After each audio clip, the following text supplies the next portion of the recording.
বোনের হাতে বানানো পাটিসাপটা পিঠা খুবই মজার। এবং আসলে পাটিসাপটা পিঠা আমি কখনো ট্রাই করিনি। করলে হয়তো বা পারবো, কিন্তু আমার বড় বোন খুব মজা করে পিঠা বানাতে পারে এবং ওর হাতের এই পাটিসাপটা পিঠাটা আমাদের ফ্যামিলিতে খুবই ফেমাস। কম বেশি আমরা সবাই খুব পছন্দ করে খাই এবং যখন ও বানায় অনেকগুলো একসাথে বানায়। ইনস্ট্যান্টলি বসে ৫-৬টা খেয়ে ফেলাটা আসলে কোনো ব্যাপারই না। ও এত মজা করে পিঠা-সাপটাগুলো বানায়। এবং ভিতরের যে খিরসাটা সেটাও কিন্তু হোমমেড, বাসায় বানায় ওর মতো করে।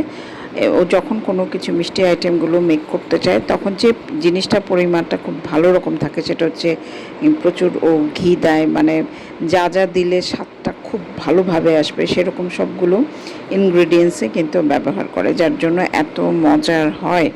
খুবই মজার ছিল এই পাটিসাপটা পিঠা আমার বড় বোনের হাতে বানানো।